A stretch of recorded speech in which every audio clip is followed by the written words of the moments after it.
Chère étudiante, chers étudiants, bonjour.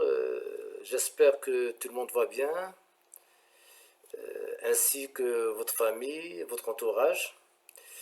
Et je rappelle que ce cours est destiné aux étudiants de la première année droit, semestre 2, module théorie générale des obligations. Avant de commencer le cours, j'aimerais bien faire un petit rappel sous forme d'une transition entre les séances.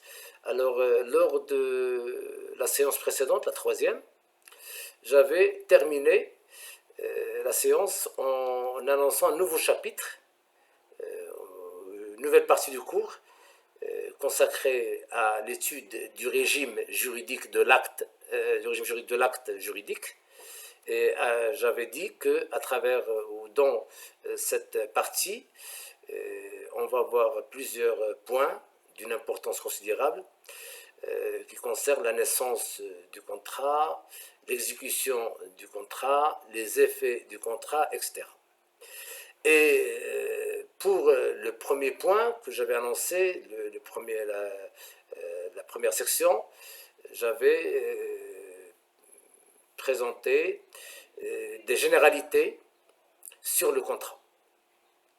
Si vous vous rappelez bien, j'ai distingué entre les contrats et d'autres accords qui peuvent, des accords voisins au contrat, et qui peuvent parfois être confondus avec le contrat. Et j'avais terminé la séance par dire que les contrats sont très nombreux et variés.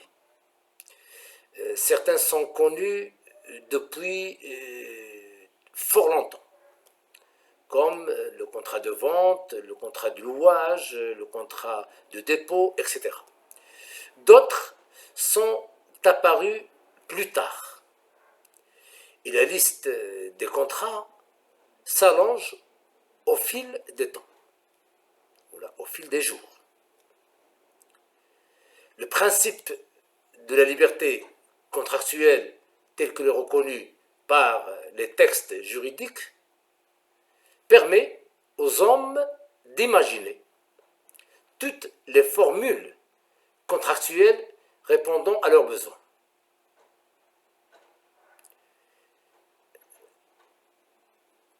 Lesquels ces besoins évoluent à leur tour en fonction de l'évolution de la réalité économique et sociale. C'est un point que j'avais évoqué, je ne sais pas si vous vous rappelez, lors de la troisième séance, j'évoquais la richesse du phénomène contractuel que connaît le monde aujourd'hui. Dès lors, un juriste ne peut donner une liste des contrats. On ne peut que procéder à leur classification. C'est pourquoi cette section, la deuxième section qui vient après la première section consacrée à des généralités sur le contrat, qu'on a vu, cette deuxième section, aujourd'hui, sera consacrée à la classification des contrats. Et de ce fait, je dois vous dire que certaines législations ont fait des classifications. Là, on fait une classification. Et là, je fais allusion au Code civil français qui a adopté une classification, la classification des contrats, notamment dans ces articles 1102 à 1106. Cependant, cette classification donnée par ce code est aujourd'hui incomplète. Aussi, l'attitude des codes qui se sont abstenus de donner une classification des contrats mérite-t-elle d'être approuvée? Et là, c'est le cas de notre DOC marocain, dont les rédacteurs, sous l'influence de certains, je dirais, droits étrangers, notamment le Code civil allemand et suisse, ont renoncé à toute classification des contrats, estimant à juste titre que cette question doit être laissée de la part du législateur à la doctrine civiliste.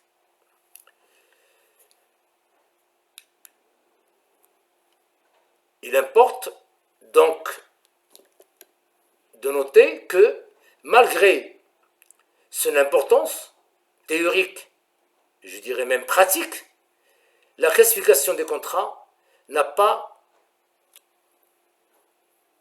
eu ou n'a pas bénéficié d'une grande attention dans les écrits juridiques.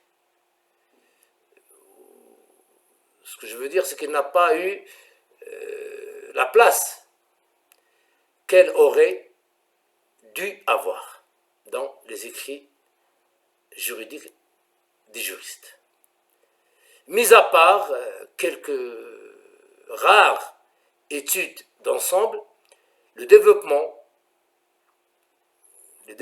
consacré à la classification des contrats n'occupe qu'une place réduite dans les manuels de droit des obligations et contrats. Quoi qu'il en soit, les contrats sont susceptibles de plusieurs classifications en fonction de l'aspect pris en considération. Si vous vous rappelez, lors de la séance dernière qu'on a eue en virtuel, je vous ai dit, en parlant de la richesse du phénomène contractuel, que le nombre de contrats aujourd'hui reste illimité. On ne peut pas recenser tous les contrats. On ne peut pas donner une liste de contrats. La seule chose qu'un juriste puisse faire, c'est procéder à leur classification. Et c'est pourquoi on va, dans le cadre de ce cours, vous donner des classifications qui ont une importance considérable dans les sciences juridiques. Pourquoi? Parce que lorsqu'on procède à la classification des contrats par groupe, chaque groupe de contrats est soumis au même régime juridique. D'ailleurs, on va voir ça tout à l'heure. Deuxième point, ou deuxième chose que je dois vous dire, c'est que malgré la pluralité des classifications, il y en a beaucoup, l'objectif demeure le même. Il s'agit d'analyser et d'apprécier la relation contractuelle et de déterminer le régime juridique qui lui est applicable. Et de déterminer le régime juridique qui lui est applicable. C'est pourquoi je vous propose de commencer par une classification que je trouve importante pour votre formation, en l'occurrence la classification des contrats d'après leur mode de formation. Donc, paragraphe 1, classification des contrats d'après leur mode de formation. Vous savez, un contrat,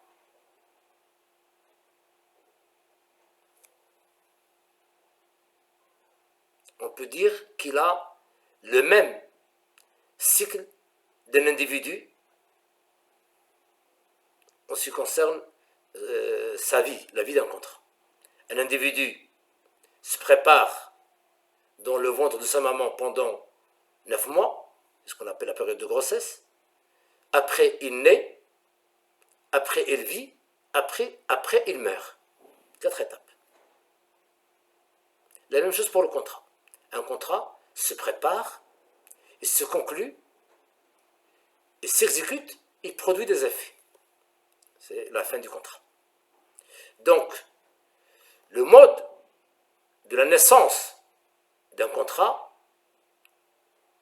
ou la conclusion d'un contrat varie en fonction de la réglementation prévue par la loi. C'est l'objectif de l'étude de ce paragraphe consacré à la classification des contrats d'après leur mode de formation. En partant de ce mode de formation, on pourra opposer d'abord, comme plan, on pourra opposer les contrats consensuels aux contrats non consensuels. العقود الرضائية والعقود الغير الرضائية. Et aussi, les contrats, toujours d'après le mode de formation, on pourra opposer le contrat de gré à gré, عقود المساومة, au contrat d'adhésion, عقود الإذعان, بالدال مشارة بنقطة. عقود الإذعان, les contrats d'adhésion. Donc, grand A, ou grand 1, ce que vous voulez, les contrats consensuels et les contrats non consensuels. Les contrats consensuels et les contrats non consensuels. Alors, les contrats consensuels sont ceux pour la formation desquels le consentement des contractants est suffisant. C'est-à-dire des contrats qui se concluent par un simple. Quand je dis se conclut, c'est-à-dire le contrat produit ces effets juridiques. C'est-à-dire que les parties deviennent définitivement liées. On ne peut pas rétracter, c'est trop tard. Le contrat est déjà formé. Donc, le consentement des contractants est suffisant. Les contrats non consensuels, au contraire, nécessitent, outre le consentement des parties, l'accomplissement d'une formalité. L'accomplissement d'une formalité. Celle-ci, cette formalité, peut consister dans la remise d'une chose sans laquelle le contrat ne sera pas valable, slim check, et là je fais allusion au contrat de prêt à usage, dont on parlera tout à l'heure, le contrat de dépôt, et d'autres, nous le verrons tout à l'heure. Donc, l'accomplissement des formalités sous forme de la remise de la chose. Et là, on parle de contrat réel. Réel, le mot réel, c'est un terme étymologiquement d'origine latin. Le mot ré, R-E-S, ré signifie la chose. C'est-à-dire que ces contrats réels, l'uqud al-'ayniya, nécessitent, pour que le contrat soit valable, la remise de la chose. Ou, la deuxième formalité, la rédaction d'un écrit. Et là, lorsque la loi exige la rédaction d'un écrit ou l'accomplissement des formalités écrites, on parle de contrat solennel. Solennel, le contrat réel et le contrat solennel, le shkliya.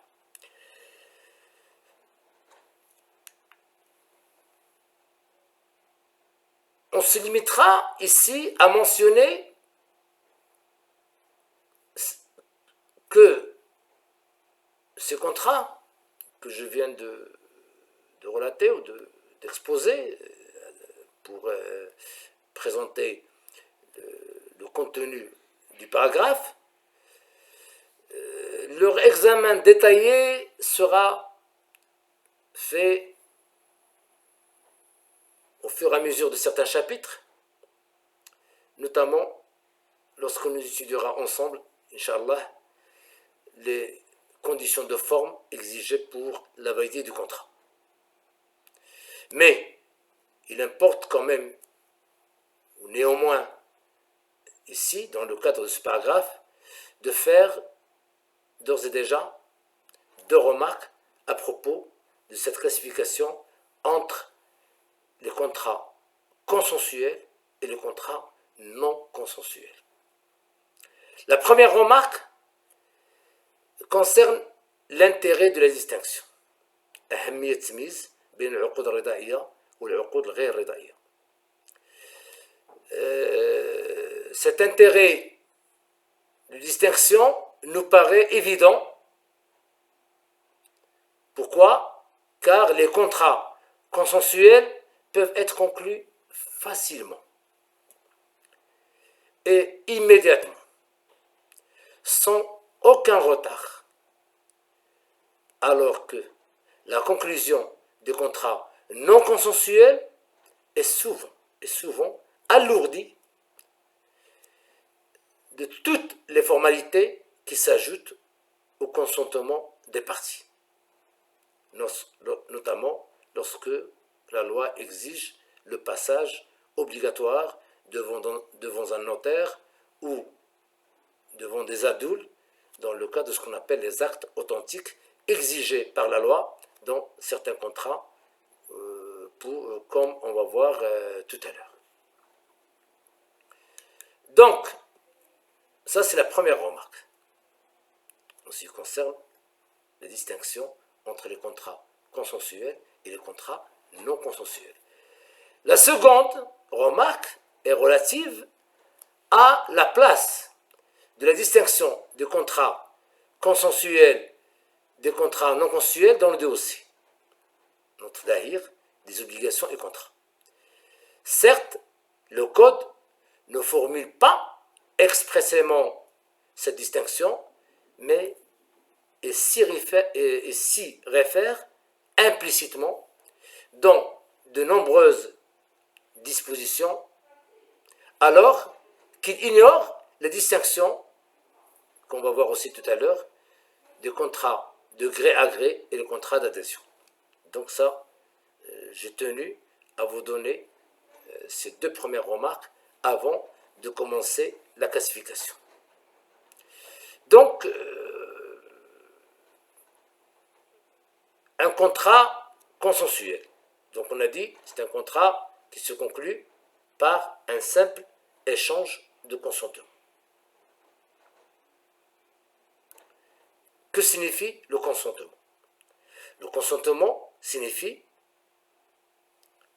la manifestation de la volonté. Et dans les contrats consensuels, toutes les formes d'expression de consentement sont les bienvenues. Vous pouvez dire ou accepter un contrat juste par le fait de hocher la tête verticalement,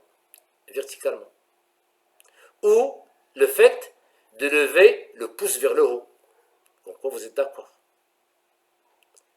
ou par un échange de discussion verbale, c'est le cas le plus fréquent, ou par téléphone,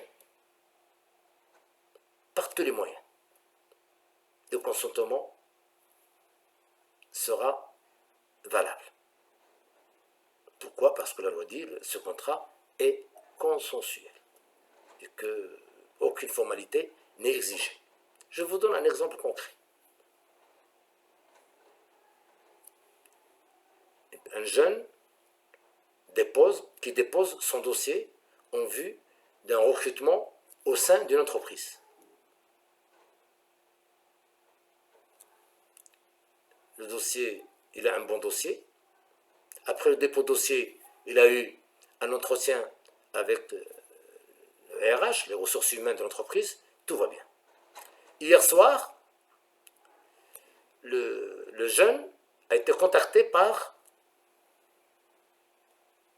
son futur patron pour lui annoncer la bonne nouvelle, comme quoi il a été accepté et qu'il devra commencer le travail le lendemain à 8 heures.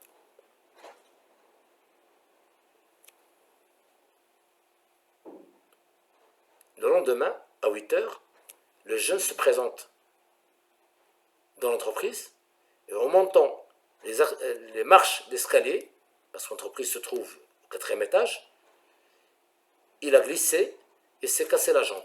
Accident de travail. Pourquoi? Parce que le contrat a commencé la veille, à 20 heures, lorsque il y avait concordance de la volonté, l'offre et de l'acceptation entre l'employeur et le salarié. Je donne cet exemple, pourquoi? Parce que le CDI au Maroc, le contrat de travail à durée indéterminée, est un contrat consensuel. Je dis bien le CDI et pas le CDD. Le CDD, c'est le contraire. Mais le CDI, à travers, en application de l'article 18 du Code du travail, qui dispose que le contrat de travail peut être constaté par écrit. La loi n'a pas dit doit. L'écrit, pour le CDI, reste facultatif. Autrement dit, juridiquement, le contrat de travail CDI est un contrat consensuel. Et la liste elle est longue des contrats consensuels, notamment les échanges en ce qui concerne les biens meubles. En droit marocain, quand on achète des meubles, pratiquement, il n'y a jamais de contrat. Ce sont des contrats consensuels conclus par des moyens. Et bien sûr, ces contrats-là posent, malgré les avantages qu'ils apportent à, je dirais, l'activité économique. J'ai dit tout à l'heure, les contrats consensuels sont des contrats rapides, fluides, aucune entrave pour les transactions commerciales, mais ils posent quand même un problème que je considère important, le problème de la preuve. It's best. C'est-à-dire, pour les contrats consensuels, le contrat consensuel, les parties rencontrent un problème de preuve de leur relation contractuelle. Et sur le plan juridique, la preuve pour ces contrats-là peut être apportée par tous les moyens. Et en droit, actuellement, au Maroc, il existe 7 modes de preuve. 7 modes de preuve. 5 sont classiques, traditionnels, et 2 sont nouveaux ou modernes. Les 5 classiques sont l'aveu, la séraf, 2, la preuve littérale, 3, la preuve testimoniale, 4, les présomptions, 5, le serment, l'yamin, traditionnel. 2 autres modernes ont été rajoutés comme moyen de preuve et réglementés et introduits dans la loi, notamment le DOC. La sixième, c'est-à-dire la sixième, c'est la preuve par EDI, les échanges de données informatisées, tels que réglementés et intégrés dans notre DOC à travers la loi 5305, qui considère aujourd'hui la preuve par tout ce qui est échange de données électroniques comme preuve valable dans les sciences ou dans le droit marocain. Cette loi est entrée en vigueur depuis 2007. C'est la loi 5305. Pardon. Le 7e mode et le dernier mode de preuve, la preuve par expertise. Espèce de khibra. Donc, voilà, pour lorsqu'on a des difficultés à prouver l'existence d'un contrat parce qu'il est consensuel, parce que la loi n'a pas exigé de forme particulière, il faut le prouver par tous les moyens, et maintenant vous les connaissez, ils sont au nombre de 7, qu'une personne peut mettre en œuvre pour prouver la relation qui l'unit avec son co-contractant. Voilà ce qu'on peut dire sur les contrats consensuels. Le Qudra Da'iya, je vous rappelle le principe que j'avais abordé, je pense, lors de la deuxième séance virtuelle avec vous. Je me rappelle, je vous ai dit que aujourd'hui, en droit, en général, particulièrement en droit des contrats, le consensualisme reste les principes et le formalisme reste l'exception. Et le formalisme reste l'exception.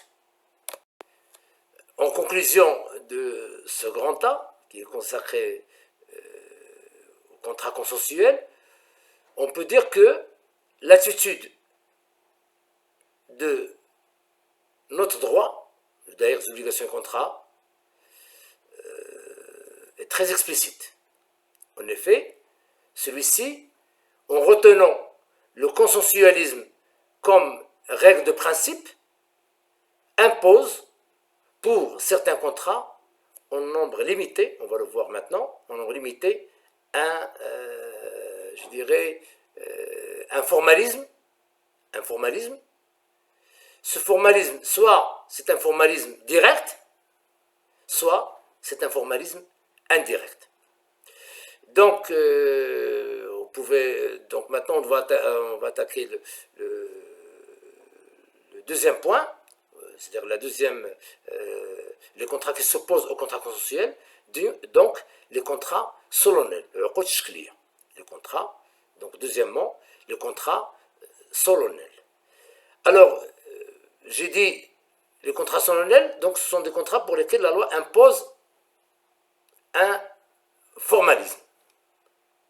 Et ce formalisme, en droit marocain, soit c'est un formalisme direct, soit c'est un formalisme indirect. Commençons par le formalisme direct. C'est le cas lorsque la loi impose pour la validité du contrat l'accomplissement d'une formalité déterminée, à défaut de laquelle le contrat n'est pas valable. Le contrat n'est pas valable. Alors, les formalités requises sont variables. Elle peut consister dans la rédaction d'un écrit, et là on parle du contrat solennel, ou dans la remise de la chose, comme j'ai dit tout à l'heure, on parle des contrats réels. Donc, premièrement, le petit a, les contrats solennels. Le droit peut subordonner la validité d'un contrat à sa constatation par écrit. On dit que l'écrit ici est requis afin de validité. Ad solemnitatem. En latin, on dit ad solemnitatem, afin de validité. C'est-à-dire que l'écrit imposé peut être soit un acte authentique, acte rasmi, ou un acte sous seing privé, acte orfi, comme on va expliquer tout à l'heure. Commençons par les contrats solennels exigeant un acte authentique. Les contrats solennels exigeant un acte authentique, qui s'appelle rasmiya ou aqd rasmi. Alors, l'acte authentique est défini par l'article 418 de notre DOC.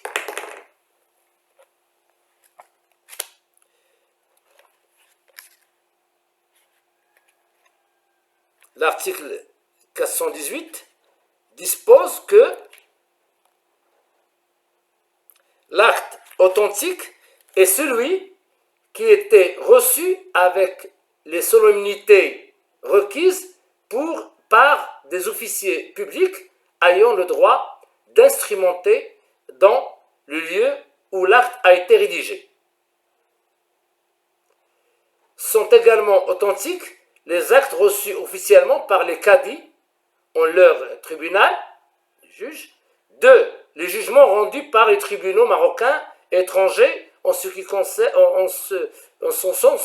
sens que ces derniers peuvent faire foi des faits qu'ils constatent, même avant d'avoir été rendus exécutoires. À travers cet article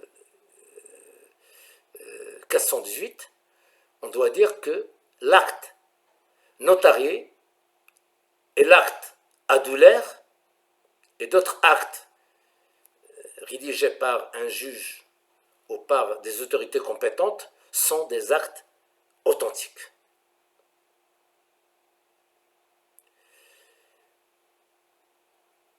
Et je dois vous dire que le nombre de contrats pour lesquels la rédaction d'un acte notarié est requise est variable selon les pays. Par exemple, en France, la forme de l'acte authentique est imposée pour la donation, le contrat de mariage, la constitution d'hypothèque. On peut rajouter aussi la subrogation conventionnelle, etc.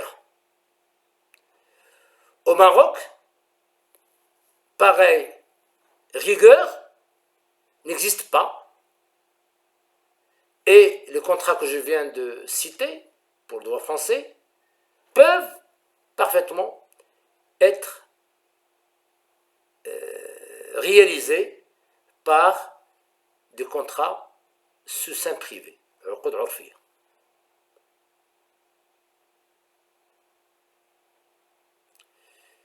Et si on veut poser la question pourquoi une rigueur ou une sévérité dans le formalisme exigé pour certains contrats, je dois vous dire que qui dit formalisme dans le droit dit protection des parties. Et d'ailleurs, quand je vais vous citer tout à l'heure les contrats formels, j'ai déjà cité quelques-uns maintenant, si on réfléchit au fond du contrat, vous allez voir que la finalité ou le souhait du législateur, par le fait d'imposer l'écrit devant notaire, c'est protéger certaines catégories des individus dans la société. Pourquoi je n'ai pas voulu dire les contractants? Parce que ces individus peuvent être des tiers aussi, des tiers, des personnes étrangères au contrat et que la loi protège à travers le formalisme imposé. Comment alors peut-on expliquer ce libéralisme du droit marocain? Parce que je viens d'évoquer la rigueur du droit français, beaucoup de contrats qui sont authentiques, passage devant notaire. Alors qu'au Maroc, j'ai dit, la majorité de ces contrats peut être rédigée par un acte sous seing privé contre les parties. C'est pourquoi j'ai dit comment expliquer ce libéralisme du droit marocain. Faut-il y avoir une influence peut-être du droit musulman? Peut-être. Car dans ce droit, le droit musulman, les contrats sont purement consensuels. Purement consensuels. Y compris la vente d'immeubles, l'aqaras, qui transmet la propriété du vendeur à l'acheteur pour par le seul accord des parties sur les choses, sur la chose et sur le prix, en dehors de toute solennité. Mais il ne faut pas non plus oublier oublier peut-être les circonstances historiques dans lesquelles le DOC a été élaboré. Ce code qui devait fournir un cadre juridique souple aux échanges à l'époque, 1913, celui-ci a été donc abandonné, même pour le contrat importants comme ceux relatifs aux immeubles urbains et aux terres agricoles.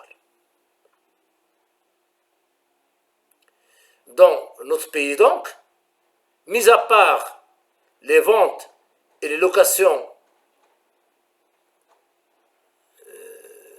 judiciaires pour les biens saisis, les biens des incapables, constatés qui doivent être constatés par des procès-verbaux dressés par le secrétaire greffier du tribunal de première instance, la forme authentique n'est pas imposée pour les engagements des personnes illettrées.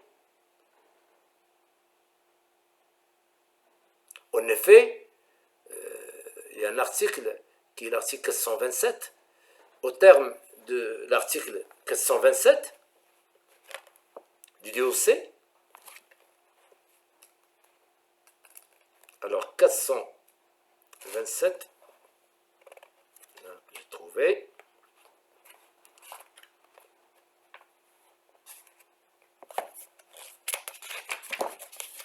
voilà. L'article 427 de notre DOC dispose que les écritures portant l'obligation de personnes illettrées ne valent que s'ils ont été reçus par notaire ou par officier public à ceux autorisés. Je répète, les écritures portant l'obligation de personnes illettrées, l'ashkhas l'ummiyin, ne valent que s'ils ont été reçus par notaire ou par officier public à ceux autorisés.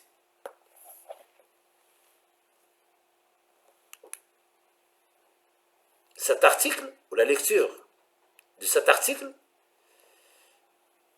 mérite qu'on formule deux remarques. Parce que l'acte rédigé lorsqu'une partie dans un contrat est une personne illettrée, c'est un acte authentique. Il faut que, comme je viens de le lire, il faut que le contrat soit rédigé devant un notaire. Donc cet article mérite deux remarques. La première remarque concerne la notion de personne illettrée. ما هو تعريف الأمي؟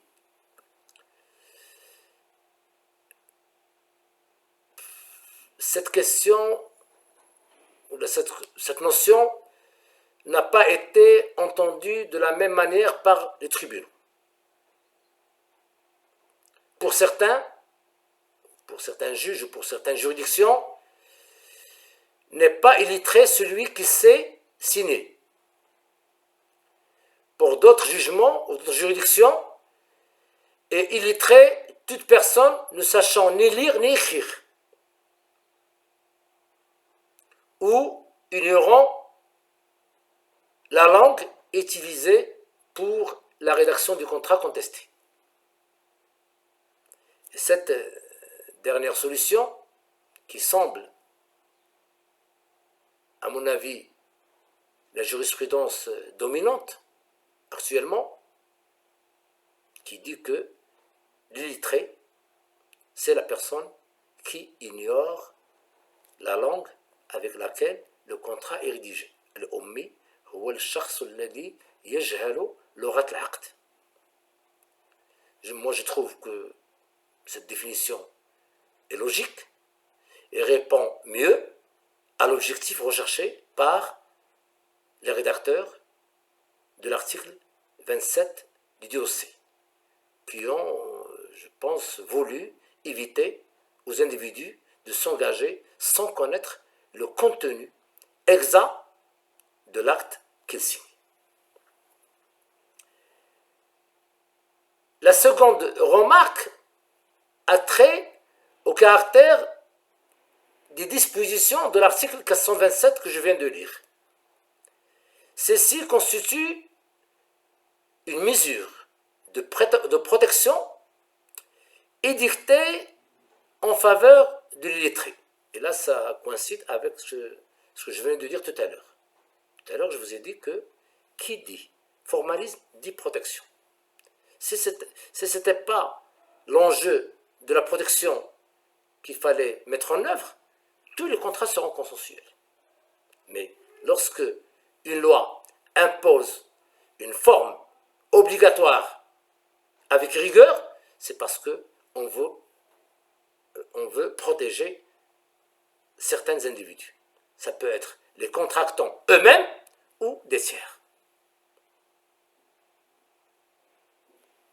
Et c'est pourquoi la question qui se pose, que lorsque une formalité imposée, je dis bien imposée par le législateur, entraîne la nullité du contrat, lorsque cette obligation ou cette formalité est violée par les parties lors de la rédaction de leur contrat.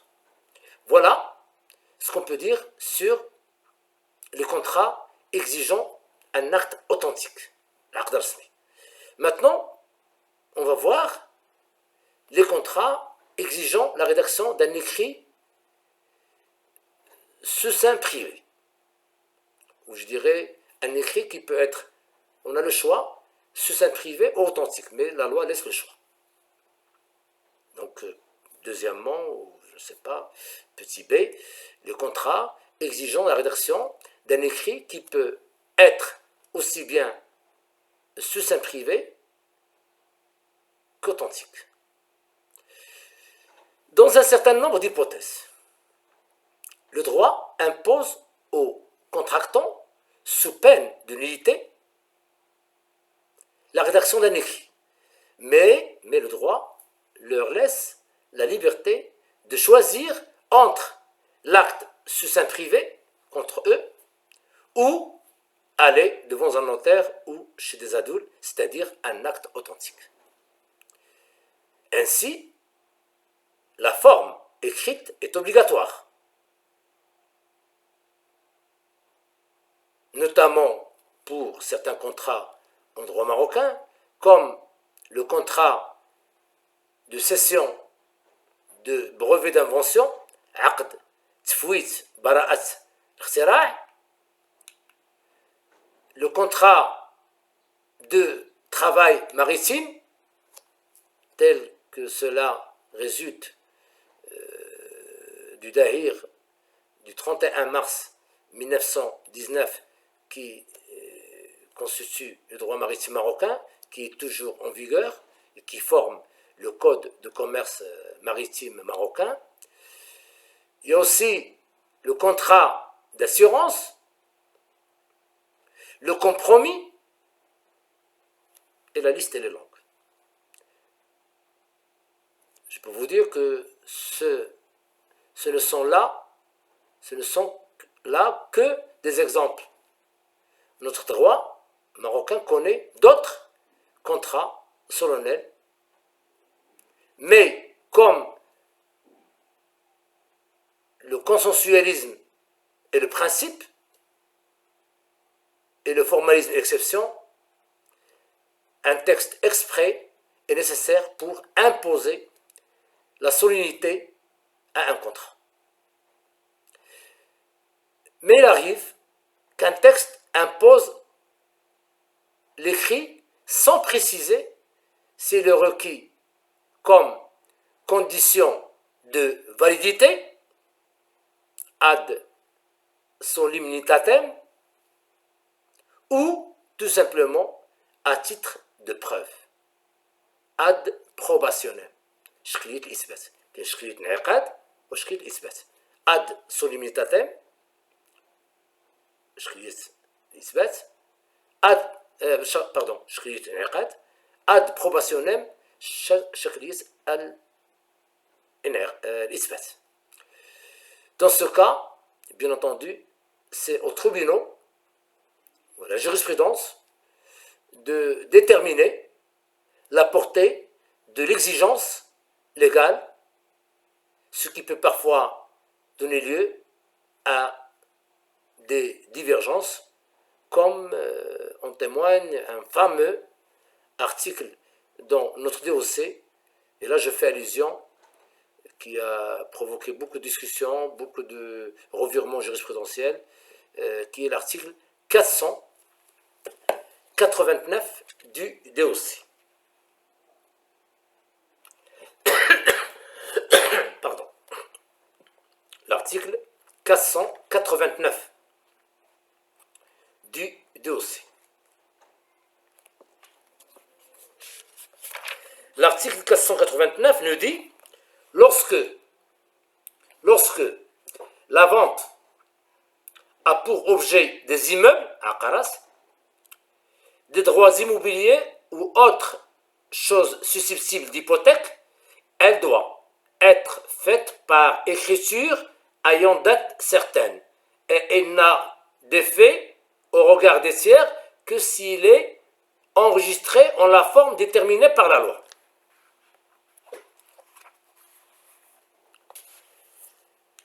Je dis c'est un article d'une importance considérable parce qu'il a posé beaucoup de difficultés pratiques lorsqu'il a dit que la vente, lorsqu'il a pour objet des immeubles ou des droits mobiliers qui se rattachent, notamment les droits susceptibles d'hypothèque, cette vente doit être faite par écriture ayant date certaine et n'a d'effet à l'égard des tiers que si elle est enregistrée tjil en la forme déterminée par la loi. Jusqu'à là, on est d'accord. Là, le problème que pose cet article, c'est en ce qui concerne les effets de ce genre de vente. Et quand je parle des effets de ce genre de vente, c'est-à-dire à l'égard des parties et à l'égard des tiers. أثر العقد نوع من البيوع تجاه الأطراف وتجاه الأغيار. Entre les parties, on doit se poser la question. Quelle est la valeur de l'exigence de l'écrit? Je parle entre les parties. Quelle est la valeur de l'exigence de l'écrit? À cette question, les tribunaux marocains n'ont pas donné une réponse, mais des réponses contradictoires. Des réponses contradictoires. Et le support écrit de mon cours reviendra à travers des références sur cette jurisprudence contradictoire. Ainsi, certaines décisions ont tout simplement soustrait les immeubles non immatriculés à l'application de l'article 489 que je viens de lire. Ils ont estimé que la vente des immeubles peut être prouvée par témoin conformément au droit musulman. D'autres décisions ont affirmé que les dispositions de l'article 489 ne sont édictées qu'à titre de preuve, excluant ainsi la preuve testimoniale, ce qui laisse, bien entendu, la possibilité d'en rapporter la preuve par l'aveu, par le serment, par présomption, par tous les modes de preuve que j'ai cités tout à l'heure. Enfin, on rencontre aussi des décisions qui considèrent que les dispositions de l'article 489 ont été édictées comme condition de validité du contrat. Condition de validité du contrat.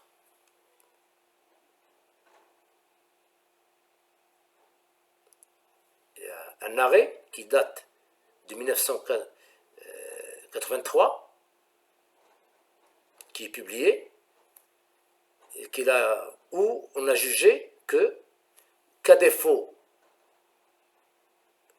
d'écrits ayant date certaine, la vente d'immeubles est nulle. La vente d'immeubles est nulle. Batel. Donc, vous voyez qu'on a pratiquement 3 positions de jurisprudence à propos, qui se sont exprimées à propos du formalisme exprimé par l'article 489 du dossier. Voilà ce qu'on peut dire sur le formalisme direct à travers les actes authentiques au soutien privé exigés par la loi.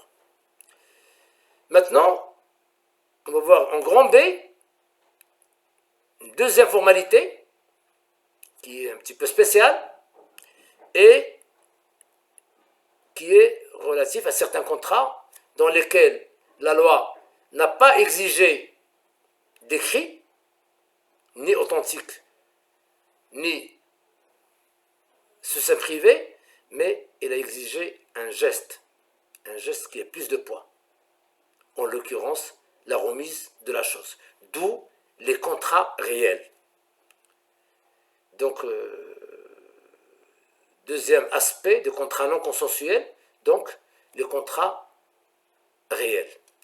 Alors, qu'est-ce qu'on entend par contrat réel? Ce sont des contrats dans lesquels la formalité requise par la loi consiste dans la remise de la chose objet du contrat. Je dis bien, la formalité, ce n'est pas l'écrit, non, c'est la remise. Slim shay mawdu' al-aqd. La remise de la chose objet du contrat. Les contrats réels, donc, doivent être bien distingués des contrats qui ne le sont pas, mais qui portent aussi sur des choses. Exemple, le vendeur doit remettre la chose à l'acheteur. C'est ce qu'on appelle l'obligation de délivrance. La même obligation s'impose au locataire, s'impose au bailleur vis-à-vis des locataires.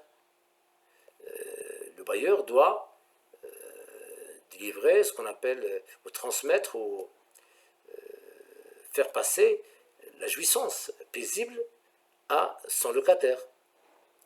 C'est-à-dire la jouissance de la chose, l'appartement ou la maison, etc.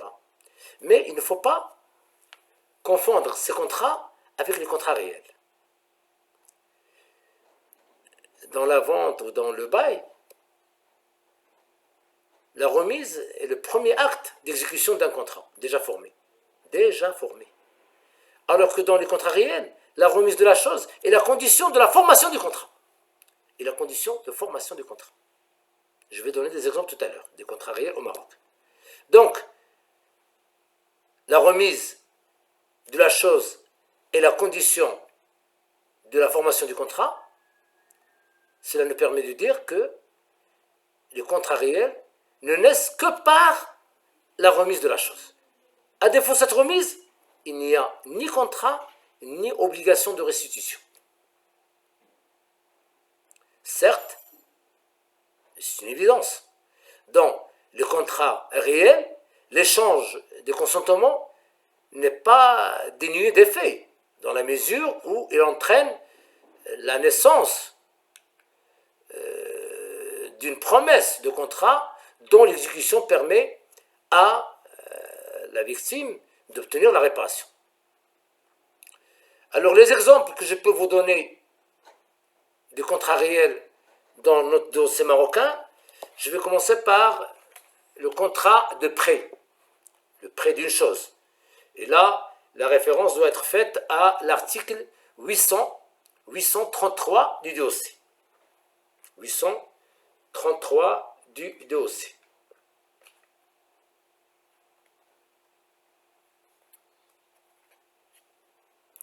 Alors, l'article 833 nous dit le prêt à usage.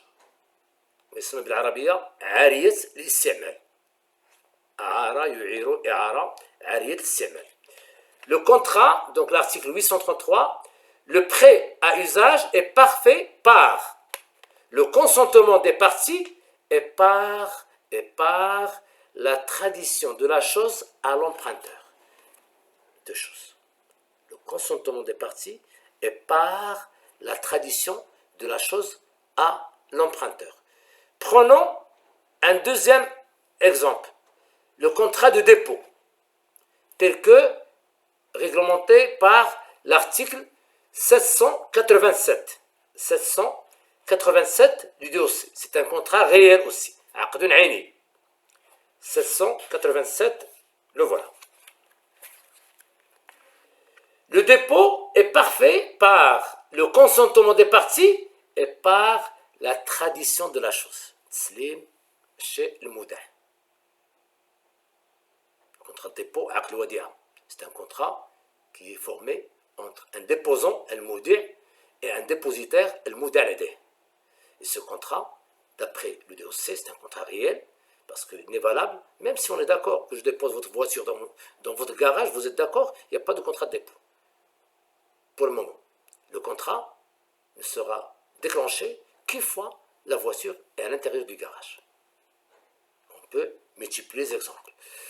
Un troisième exemple, le contrat de gage, vous pouvez, il dit la même chose aussi, l'article 1188 du DOC.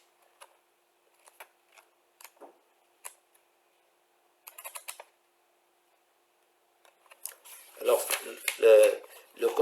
l'article 1188 du DOC nous dit le gage est parfait par le consentement des parties sur la constitution du gage et en outre par la remise effective de la chose. Alors là, l'article, encore, il est plus explicite.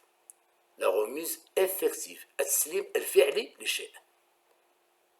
Sinon, il n'y aura pas de gage ou de contrat de gage, bien entendu. Donc, le caractère réel de ces contrats que je viens de citer, le prêt, le dépôt, le gage, il y en a d'autres, ce caractère réel est une survivance du droit romain. Celui-ci, comme on l'a dit lors de la troisième séance, qui était très formaliste, n'admettait pas la création du contrat par le seul échange de consentement des parties, et c'est pourquoi les rédacteurs du Code civil français, sur lesquels l'influence du droit a été considérable, l'influence du droit romain, et à travers l'œuvre d'un juriste que j'avais cité lors de la deuxième séance, un grand juriste qui a beaucoup de mérite, le juriste Poitiers, ont consacré le caractère réel des contrats que je viens de citer, et les rédacteurs aussi du DOC ont repris à leur tour la solution du Code civil français, qu'on appelle aujourd'hui le Code de Napoléon. Donc, voilà ce qu'on peut dire sur les contrats réels. Et comme ça, on a terminé le formalisme direct. Je rappelle, ce formalisme direct en droit marocain peut prendre soit la forme d'un acte authentique ou sous seing privé, ou la forme d'un acte sous forme d'un contrat réel. Un formalisme direct. Maintenant, le formalisme indirect. Le formalisme indirect.